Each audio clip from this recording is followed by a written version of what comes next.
You can't steer a parked car, but you can steer a car that's moving, even if the car at the present moment is moving the wrong direction. Because it's moving, at least you have the ability to start steering it the right direction. That's right. Tulsa Talks is the podcast that is inspiring people to have everyday meaningful conversations to gain perspective and help the world.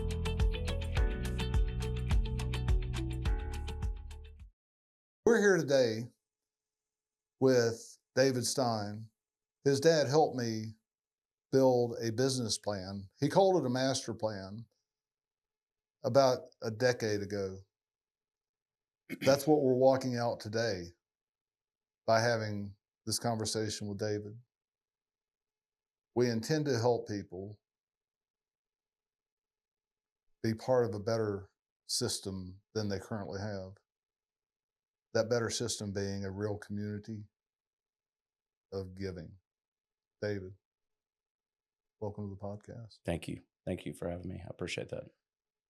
Today's subject is generational business, where a family owns a business and has a level of success, and then they hand the keys over to that to their children or grandchildren. David, what happened? Thank you. Yeah, in my case, it was, life takes its own path sometimes. And so in my case, I grew up in the furniture business. My parents came to Tulsa in 1980. My dad, through a course of events, started into the furniture business and purchased Crown Furniture here in Tulsa in 1982. And so I grew up literally from the age of 5. I grew up in the commercial furniture business. And so I grew up around furniture and then naturally started working in the office furniture business from a teenager on up into my early adulthood, full-time, helping my dad out from, working in the warehouse, deliveries, and started into sales as I became an adult and just the day-to-day operation. And it was always kind of a foregone conclusion that was the direction I was going to head. So I did go to Bible school, followed my dad's footsteps from that aspect when I was 18, and I went to Rhema Bible School, met my wife there. Did you graduate? I did. Yeah. They actually let me graduate. But I went there for 2 years and graduated and met my wife there. And so anyway, moving forward at 22 years old, my dad started having some symptoms. And then I was actually on a missions trip and got a phone call that he was in the hospital. And by the time I got back, he had a heart attack. And they only gave him a few weeks to live. Oh, and wow. And I knew him. He passed how many years ago now? He only passed 3 years ago. Okay. But this is back when he was 50, I think 55 at the time. So he lived long after that. Yeah. 20 years, 30 years? 23 years. So he made it 22, 23 years after that heart attack. But the doctor gave him a really bad report, said, hey, you have 6 weeks to live. Go home, get your affairs in order, kind of thing. Yeah. And little did the doctor know. Yeah. Little did the doctor know that we have other plans, but through a series of working out his healing or believing God and walking out his healing, he made it through that. But long story short, he had to really focus on his health, and he just flat had to drop being at the store every day and just walk away from it. And he told me that was very hard on him. It was very hard on him. Yeah. Being his personality, being there every day, business owner, and just in your business owner, just walking away and laying it down. And it wasn't this, this transition that I'm sure he had built up in his mind, that we all had built up in our mind, but it would be this slow process. It was, right. But at 22 years old, it was sitting in your lap. It was thrown in my lap. Set in my lap was what you would hope for. And of course, when something's thrown in your lap like that, it's never at the best time. The market was not doing well at the time. The market was low. And so long story short, myself and my siblings, we took the company and we just ran with it. And you think you know a lot at 22, but you don't. You've been around it for, what'd you say, 15 years at that time? Yeah. You grew up in the business. You're like, well, how hard can it be? Right. And of course, you find out really quick. Yeah. A how lot of hard it people is. don't realize how much there is to a business until you get into the details of that business. Mhm. Everything that I've ever done in life seemed simple with a broad stroke, so to say. But when you Right. get down to the details of what does it actually take to make this thing work, how does it work, and how do I improve it? Mhm. Totally different Totally dynamic. different.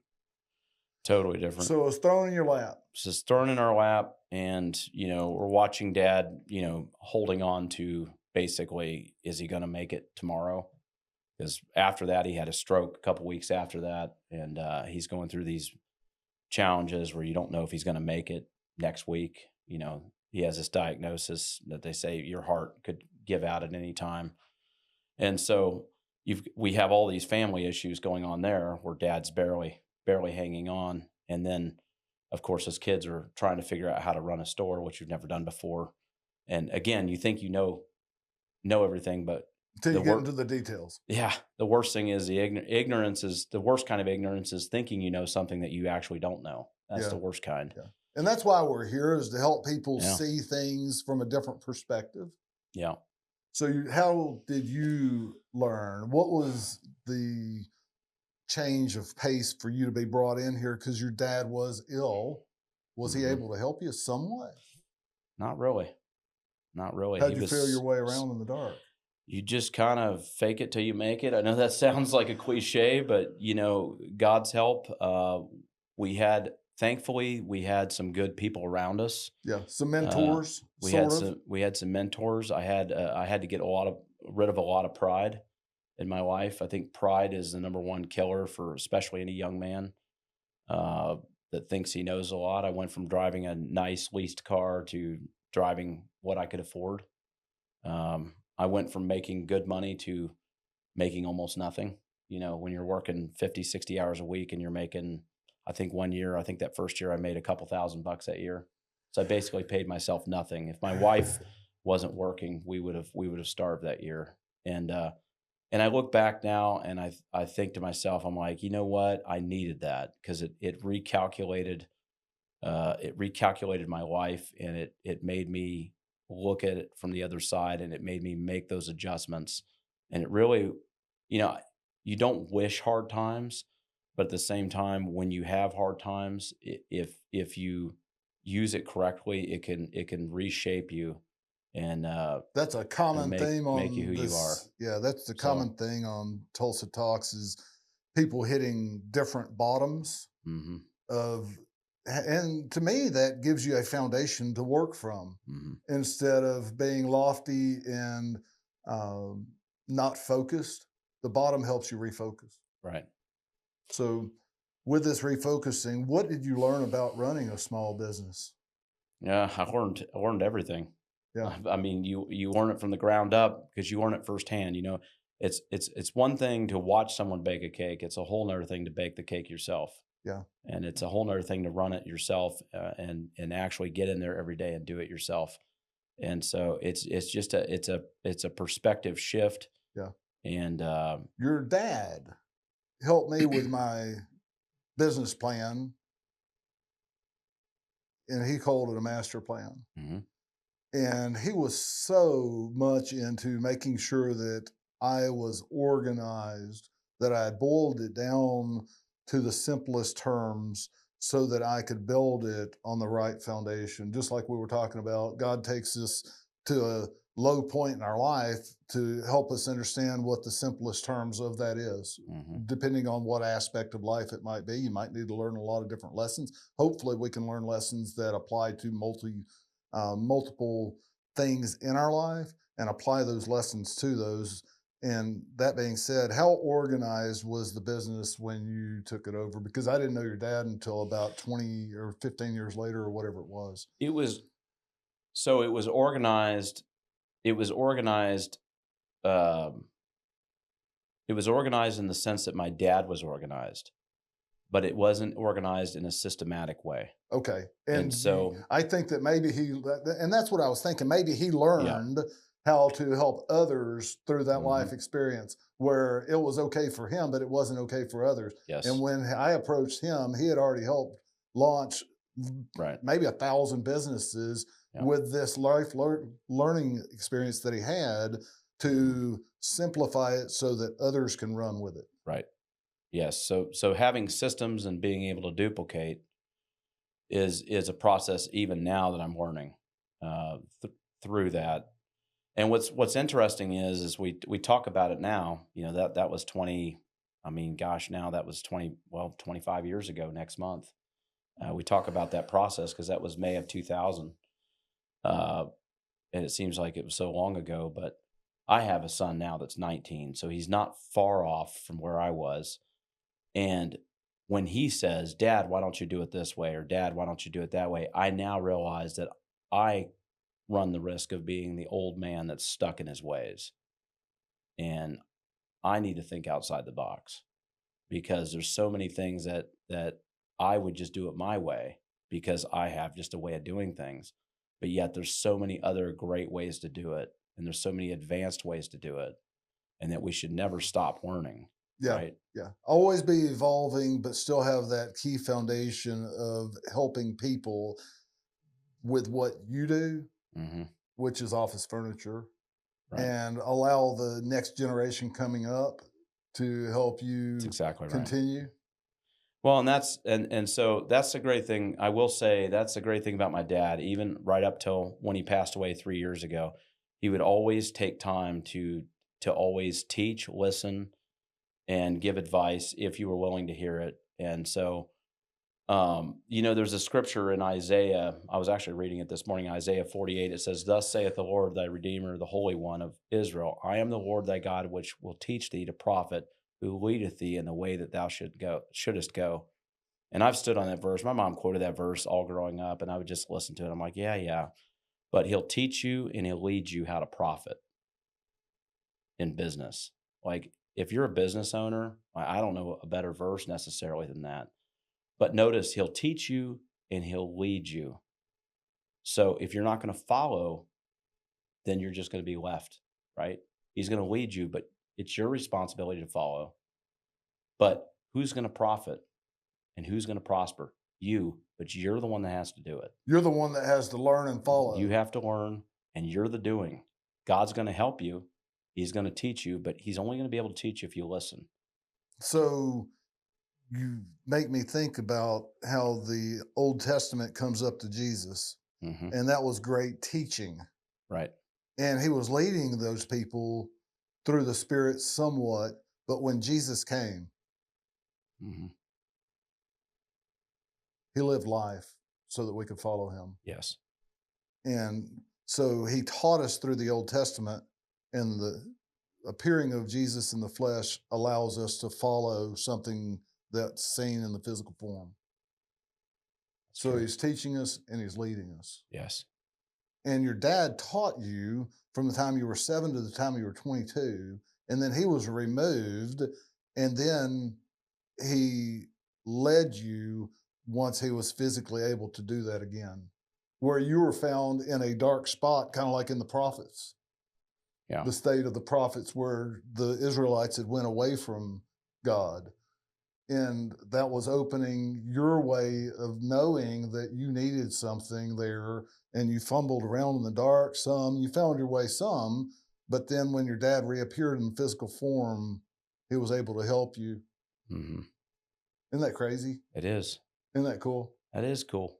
And it's interesting. It's kind of cool how you frame that, because it's interesting how there's windows in time and space. There's like times in your life where you're just not ready to be taught something. Yeah, you had to be humbled. You have to be, well, it could be humility, and a lot of times that's what all it is pride. Yeah. But a lot of times you're not developed to the point Mm-hmm. where you're ready to receive or able to receive.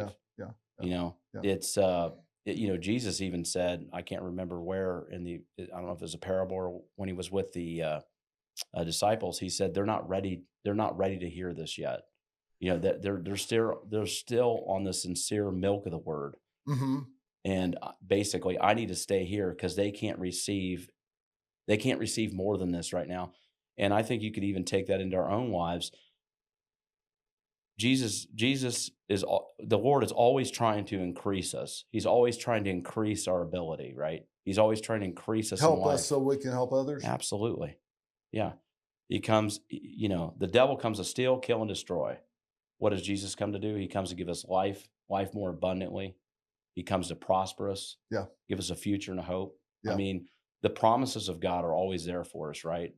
But Yeah. we have to reach out and take it. Yeah. And bad things happen to people, right? Like through the negativity of my dad's situation. And then that wasn't a great scenario at all, right? Didn't appear to be. No.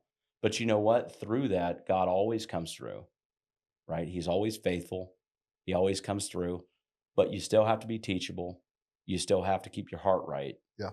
And he will always teach you. He will always lead you in the way you should go. But you have to listen. Yeah. And you have to keep your heart right. And Yeah. that's really what it comes down to. And a faithful man will always abound in much. Faithful man will always come through to the other side.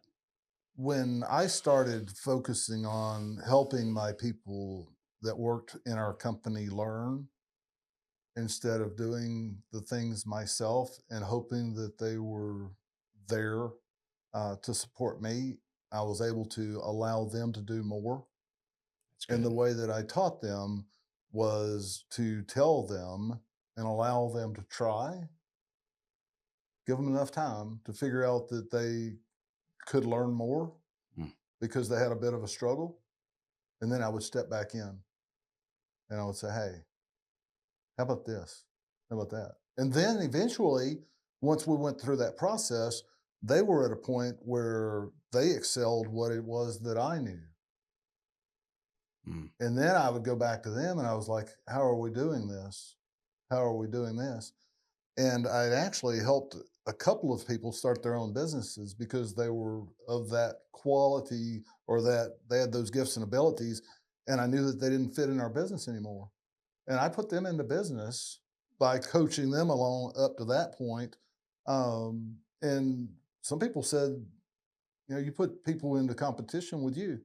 And it wasn't about that. I didn't care about the competition with me. I wanted to see these people grow. That's good. I wanted to see these people thrive. And I know that there's enough room for everybody to do excellent because there's going to be other people that don't. True. And we can bring our industry up. We can. And we can bring our communities up by equipping others.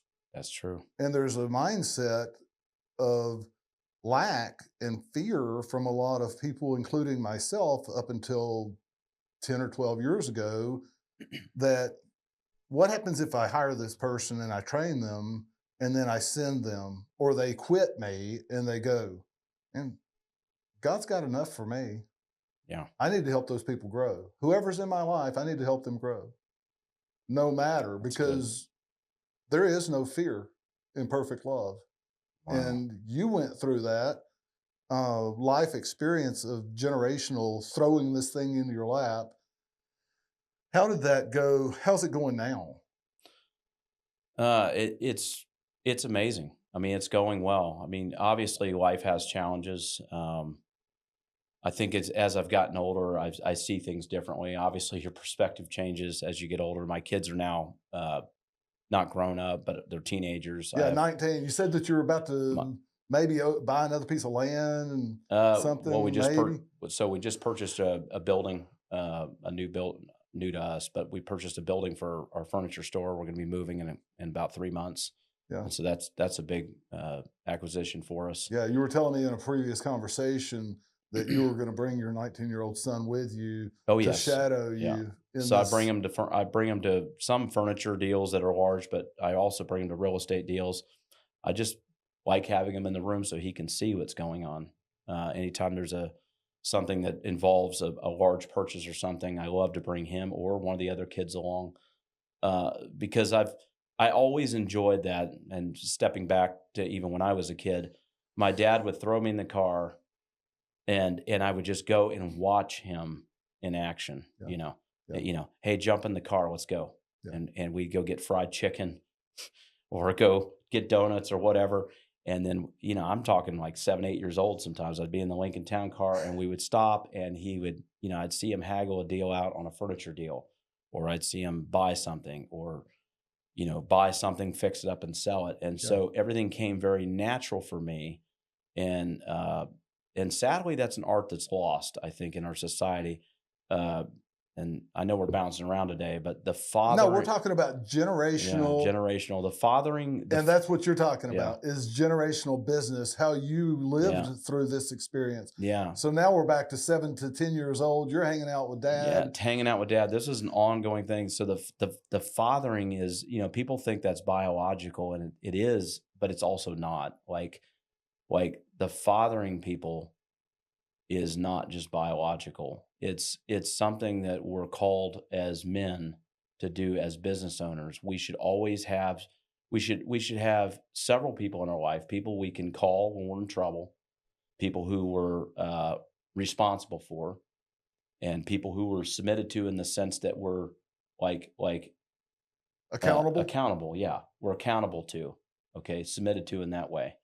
And then, of course, we should be submitted to a church. I believe that also, and submitted to God, obviously, first and foremost. But we should be mentoring people. It's a responsibility of ours. Like you said, you have people that you invest in, and you're willing to take that risk if that employee moves on. But to you, that's important. If anybody wants my help, I want to help them. Yeah. Whichever way that is. Might it be somebody that's broke down on the side of the street and they don't have a phone? Doesn't happen much anymore. They need a push out of the way of traffic. Right. They need a ditch dug. I'll get out there with a shovel and help them. And the main thing is I hope that I'm giving to somebody that can receive what it is that I've been given. Yeah. So that they can receive that in their life and that they can help themselves help others. Yeah. I think that's why we're here. It's incredibly important. I totally agree with you. And I think as we get older and and the Lord has blessed us and we've lived through experiences and we've gained wisdom, what are we supposed to do with that? That's not just for us. Take it to the grave, man. No. Take it to the grave. That's a talent that God's given us. That's ability. That's something that we've been given. Yeah. That we need to be diligent and we need to sow that back to somebody else. Yeah. Right. Yeah. What's your son's thought of being 19 years old and hanging out with dad? He likes it. I mean, we have fun. We don't just, but through that, there's teachable moments. That's the other thing. My dad was great at that. Teachable moment. When stuff would go off the rails, it was a teachable moment, right? when something absolutely was a disaster, come on, let's talk about this. When something went really good, let's talk about this. And we go through the process, right? And so I try to do the same thing when something is just off the rails, or if it's something unique that happens, whatever it is, we try to have that moment and pause and just look at it for what it is and ask questions. I do this with my kids. I do this with some younger guys I'm around. I make a point to go to breakfast occasionally with some of these guys. A lot of these guys, I mean, we live in a society now. I don't need to tell anybody this. They already know this, but we live in a society now that's fatherless. Just generally speaking, kids are out there and they have no direction. And it's sad, but in some cases they're literally raising themselves and they have nobody to talk to or bounce something off. I was sitting down with a 25-year-old kid the other day and we got off on talking about how to build credit, and he didn't know the difference between a debit card and a credit card. And he didn't know how to open a checking account. And he's 25 years old. I mean, that's crazy to me. Like, I knew what that was at 15 years old, but I grew up in a different home than he did. That's not his fault. But at some point, it's going to cost him a lot. Yeah. And he doesn't know that at 25. Yeah. And he doesn't know how to do a budget. And you start asking him, well, I said, let me guess, you go to Quick Trip and you buy, Monster drinks. And he goes, how do you know that? I said, because you're broke. That's why. Yeah. So I started telling him start telling him what he probably spends his money on. And it's not because I can see what he's buying. I just, it's just normal. Yeah. Yeah. Yeah. But anyway. If you want different results, you live differently than people that you don't want those results. Yeah. And people talk. There's a phrase called privilege that a lot of Mhm. people talk about, and the privilege that we had in common was that we were raised by business owners Yes. that had struggles and they Mhm. had achievements, and we were both on job sites. I was in the construction business family, you were in the office furniture family, Yeah. but we were still doing business at a young age, being mentored to do that. I think that is a great privilege. And I think that hopefully Tulsa Talks can help people that have never been around business and they want to maybe be in business, or maybe they've never thought about it because they don't know the first step of it. Yeah. Through conversations like this, I agree. a lot of people come in and talk about the challenge of being in small business, and we've talked about that a little bit today. Mhm. The thing that we've come to learn is that if you can't handle your own personal finances and you don't want to work for somebody else, you might not want to hire yourself. It's true. Because when people see business owners ownership from the outside, they think, oh wow, that guy's got it made, he's got time off and this and that and the other. That's what they dream anyway.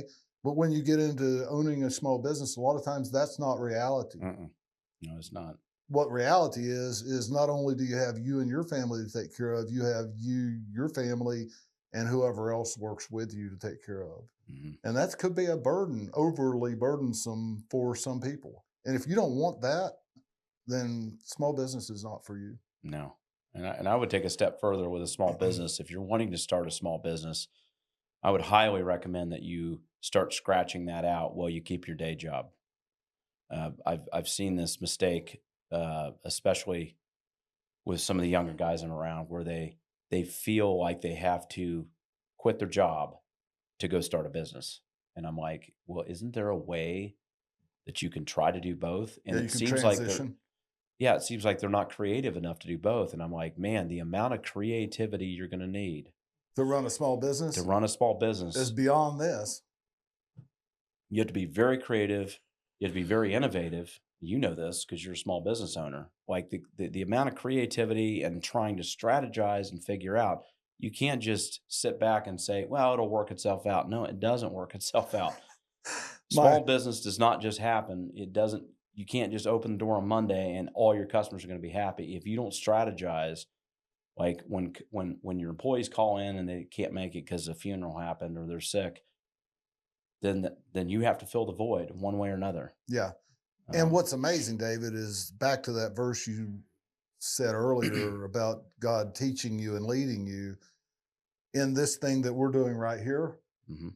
I had a general idea of what we were going to do, and we've started it. Mhm. And you need to start something after you've learned enough about that to be able to be shown the steps that are in front of you. Yeah. There's another thing that people do is overthink things Oh, yeah. and they never act on anything. That's exactly right. So there's a balance there. Yes, there is a balance there, and really, and I speak for myself. This is my own experience. But with the Holy Spirit leading me, with God leading me, people are, a lot of times, and this is, I don't mean this as a knock on the word of faith, but they wait for this voice or they wait for this word from somebody. No, for me, it's never been that way. It's been, you just have, sometimes you're driving down the road and you have this thought, hey, you ought to try this out of the middle of nowhere. And I'm like, you know what? I'll give this a shot. Or I just move in a general direction where I think it'll work. And I quickly realized this is a disaster. But in that process, I suddenly realized because this is a disaster, I bet this might work. Mm-hmm. But you know what? It's the old cliche. You can't move you can't steer a parked car, but you can steer a car that's moving, even if the car at the present moment is moving the wrong direction. Because it's moving, at least you have the ability to start steering it the right direction. That's right. That's And right. you But can, hopefully we can start going in a generally right direction with wise, with wisdom and yes, wise counsel. that's exactly right. And another thing is just being around good people who are in business. Don't get around business owners that are complaining all the time, who are going bankrupt, try to find somebody, man, find somebody around you that is making it, and hang on to them. If they'll have you, if they'll let you stick around, ask them questions. Yeah. Hang around people. Yeah. Bob Hurley Sr. I don't know if you met him, but Yeah. he was one of the most abrasive people I've ever met in my life. And there were not a lot of people that could hang out with him on a long-term basis.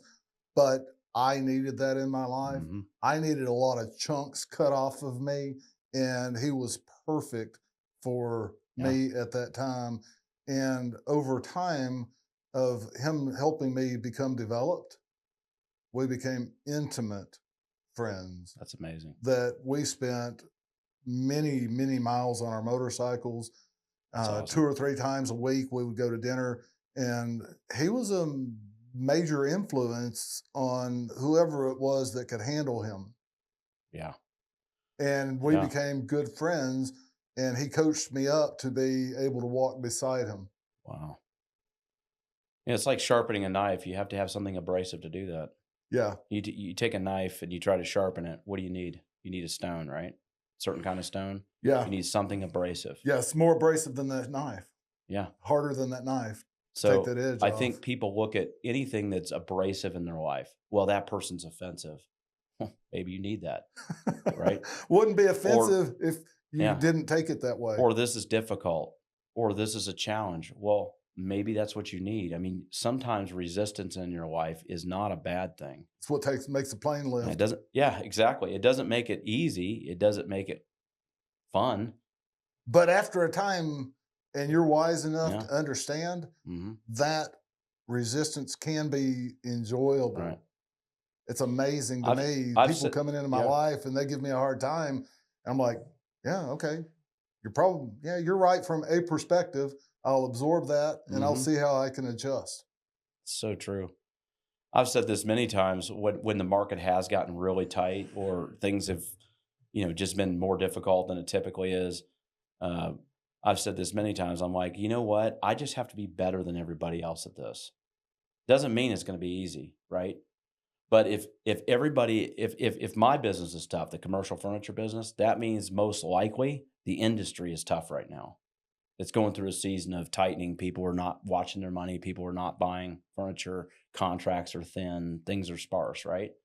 So I just have to be a little better than everybody else. I just have to outpace everybody else. That's all. And you know what that So while they're does? complaining, I'm just going to keep my head up and I'm going to keep pushing. I'm going to keep plowing. And you Right. know what people like you do for our community that strive to be a little better? It's like having a football team. If you have one football team out there playing by themselves in the NFL, Yeah, you don't have the NFL. that's true. But if you have teams of excellence Hmm. challenging each other to be better because they want to Yeah. win, it lifts all boats and That's our true. community wins. That is true. Everybody plays to their best. Everybody plays up. That's right. When everybody's fighting, everybody plays up. It's amazing how that works. Competition's not a bad thing. It's not. Yeah. Yeah, it's not a bad thing. It's your perspective of it. That's right. And people are so negative, and it's like, We can have fun Really? doing this, guys. Yeah. We can have fun doing the Yeah. life together. I mean, we made it through COVID.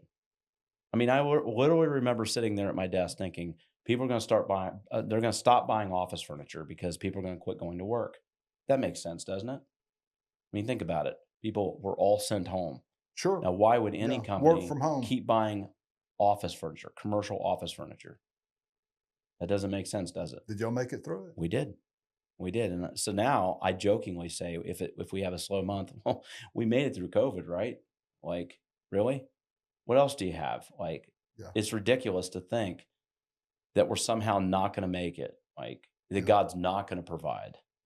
What we're talking about is generational business. Yeah. And generational business is more than just handing it off to your offspring. It's to hand off to other people that have come through your life. Yeah. Doing business for the right business, I think is what we're talking about. Yeah. Thanks for coming, David. Thank you. Thanks for having me. Appreciate it. We are here to help you discover or develop your passions, how you can use them, and why you exist.